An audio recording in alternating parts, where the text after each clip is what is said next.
अरे भैया, गोवा का यूसीसी पढ़ा है आपने? अगर ऐसा कानून पास करोगे पार्लियामेंट के अंदर तो तुम्हारी पत्नियां बेलन लेके दौड़ा लेंगी भाजपाइयों।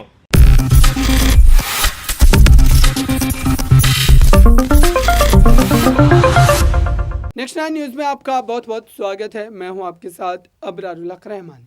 दर्शकों, यूनिफॉर्म सिविल कोड को लेकर एक वावेला खड़ा करने की कोशिश जरूर की गई थी। मानसून सत्र जब होने वाला था उससे पहले ऐसा लग रहा था कि इसको लेकर के जो सरकार के दावे हैं या फिर सरकार जिस तरीके से जल्दबाजी में नजर आती है, दरअसल इस पर कोई ना कोई फैसला ले ही लिया जाएगा। लेकिन हुआ क्या?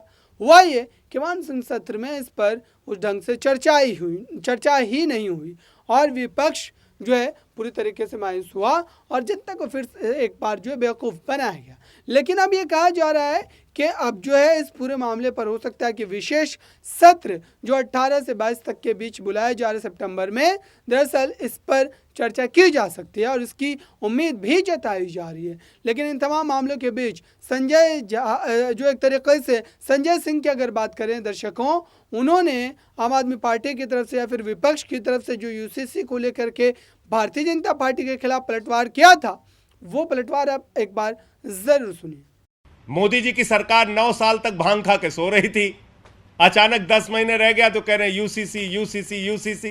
गोवा का यूसीसी लागू करना है, गोवा का। अरे भैया, गोवा का यूसीसी पढ़ा है आपने? अगर ऐसा कानून पास करोगे पार्लियामेंट के अंदर तो तुम्हारी पत्नियां बेलन लेके दौड़ा लेंगी भाजपाइयों।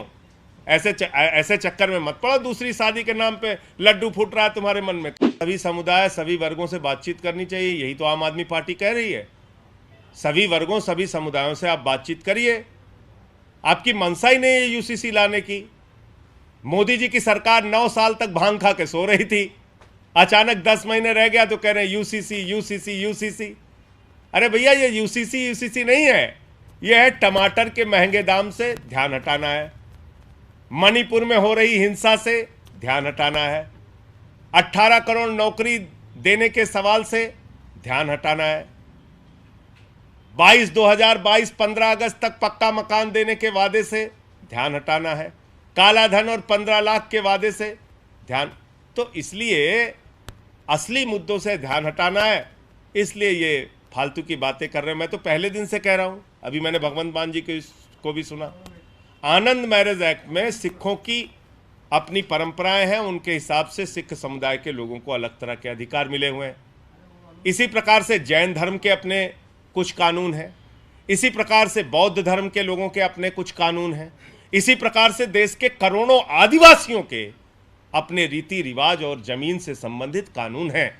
भारतीय जनता पार्टी आदिवासियों और दलितों से नफरत करती है और ये बात मैं इसलिए कह रहा हूं कि देश की राजधानी तो दिल्ली है, भारतीय जनता पार्टी की राजधानी नागपुर है और वो नागपुर के प्रमुख कह चुके हैं इस देश में दलितों, पिछड़ों और आदिवासियों का आरक्षण खत्म होना चाहिए।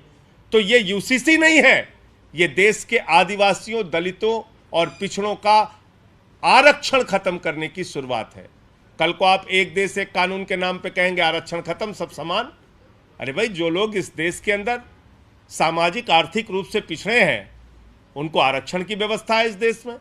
अब क्या करोगे? आदिवासियों की जमीन से संबंधित बहुत सारे कानून हैं, 371 में नॉर्थ ईस्ट के अंदर अपने कानून है।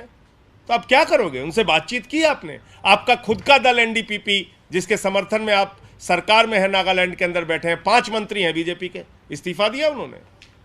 मेघालय में इनके मंत्री बैठे हुए हैं बीजेपी के, संगमा ने विरोध कर दिया यूसीसी का, इस्तीफा दिया बीजेपी के मंत्रियों ने। मिजोरम की सरकार ने विरोध कर दिया। तो इसलिए कोई तैयारी नहीं है, कोई सोच नहीं है, खाली दिन रात चिल्लाते हैं, कहते हैं गोवा का यूसीसी लागू करना है, गोवा का। अरे भैया, गोवा का यूसीसी पढ़ा है आपने? गोवा के यूसीसी में लिखा है एक हिंदू महिला। तो आपने सुना दर्शकों, लेकिन अब देखना ये होगा कि विपक्षी ताकत जिस तरीके से मजबूत हो रही है, क्या उसके बावजूद भी यूसीसी को लागू करवाया जा सकता है और बीजेपी क्या इसमें सफल हो जाएगी? क्या भारतीय जनता पार्टी के पास इतनी राजनीतिक स्थिति इस वक्त मजबूत है दोनों सदनों में कि वो इसको पास करवा सकती है? इसी पर सभी की नजरें टिकी हुई है। इस खास रिपोर्ट में बस इतना ही। जुड़े रहिए बड़ी खबरों के लिए नेक्स्ट 9 न्यूज़ के साथ।